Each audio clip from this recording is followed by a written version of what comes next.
తెలంగాణతో పోలిస్తే ఆంధ్రప్రదేశ్లో సినిమా టికెట్ రేట్లు తక్కువే. అందుకే బడ్జెట్తో సంబంధం లేకుండా ఆంధ్రప్రదేశ్ సర్కార్ ప్రతి కొత్త సినిమాకు టికెట్ రేట్లు పెంచుతూనే పోతుంది. అంతా బాగానే ఉన్నప్పుడు ఆంధ్రప్రదేశ్లో అయినా ఎక్కడైనా టికెట్ రేట్లు పెంచితే పెద్దగా అభ్యంతరం చెప్పాల్సిన అవసరం ఉండదు. కానీ ఇప్పుడు పరిస్థితులు మారాయి. అయినా సరే ఆంధ్రప్రదేశ్ సర్కార్ రామ్ చరణ్ హీరోగా నటించిన పెద్ద సినిమాకు టికెట్ రేట్లు పెంచుతూ నిర్ణయం తీసుకుంది. దీనిపై ఇప్పుడు పెద్ద ఎత్తున విమర్శలు వ్యక్తమవుతున్నాయి. పశ్చిమాసియాలో నెలకొన్న సంక్షోభ పరిస్థితుల కారణంగా పెట్రోల్ ధరలతో పాటు అన్ని రేట్లు పెరిగి ప్రజలు తీవ్ర ఇబ్బందులు ఎదుర్కొంటున్నారు. ఓవైపు ప్రధాని మోడీ పొదుపు చేయాలని పిలుపునివ్వగానే ఆంధ్రప్రదేశ్ ముఖ్యమంత్రి చంద్రబాబు నాయుడు, ఉప ముఖ్యమంత్రి పవన్ కళ్యాణ్లు తమ కాన్వాయ్లను దక్కించుకున్నారు. ఇదే విషయంలో పెద్ద ఎత్తున ప్రచారం కూడా చేసుకున్నారు. కానీ సీన్ కట్ చేస్తే ప్రస్తుతం ఉన్న పరిస్థితులను ఏమాత్రం పరిగణలోకి తీసుకోకుండా పెద్ద సినిమా టికెట్ రేట్లు పెంచుతూ సర్కార్ నిర్ణయం తీసుకుంది. అంతేకాదు ప్రీమియర్ షోస్కు ఏకంగా టికెట్ ధరను ₹600గా నిర్ణయించింది. దీంతో పాటు సినిమా విడుదలైన 10 రోజుల పాటు అదనపు రేట్లు వసూలు చేసుకోవడానికి కూడా అనుమతి మంజూరు చేస్తుంది.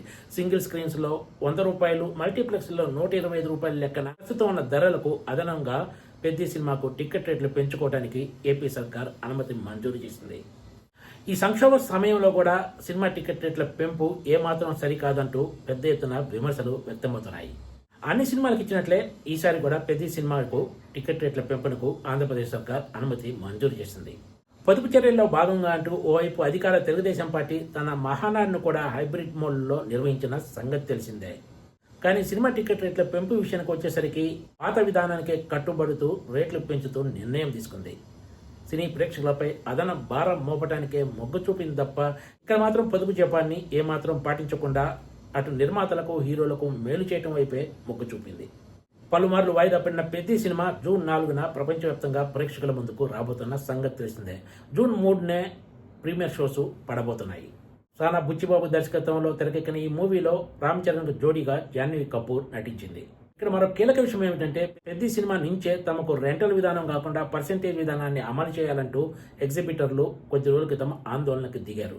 దీంతో రంగంలోకి దిగిన చిరంజీవి ఎగ్జిబిటర్లతో చర్చించి జూన్ 30 నుంచి పర్సెంటేజ్ విధానంలో చెల్లింపులు చేసేలా ఒప్పించారు. దీంతో పెద్దికి రెంటల్ విధానంలోనే సినిమా ప్రదర్శన జరగబోతోంది. గతంలో పలుమార్లు హామీలు ఇచ్చి కూడా పర్సెంటేజ్ విధానాన్ని అమలు చేయకపోవడంతో ఎగ్జిబిటర్లు కొద్ది రోజుల క్రితం ఆందోళనకు దిగిన సంగతి తెలిసిందే. ఇక్కడి నుంచి ఏ సినిమా అయినా సరే పర్సెంటేజ్ విధానంలో అయితేనే ప్రదర్శిస్తాం, లేదంటే లేదంటూ కూడా భీష్మించారు. చిరంజీవి రంగంలోకి దిగడంతో పెద్ద సినిమా రెంటల్ విధానంలోనే ప్రదర్శించబోతున్నారు. మరి జూన్ నెలాఖరు నుంచి అయినా పర్సెంటేజ్ విధానం అమల్లోకి వస్తుందా లేదా అన్నది వేచి చూడాలి. ఆంధ్రప్రదేశ్ సర్కార్ అయితే ఇప్పటికే పెద్ద సినిమా టికెట్ రేట్ల పెంపునకు అనుమతి మంజూరు చేసింది. మరి తెలంగాణలో రేవంత్ రెడ్డి సర్కార్ దీనిపై ఎలాంటి నిర్ణయం తీసుకుంటుందో వేచి చూడాల్సిందే. Please subscribe TGTV.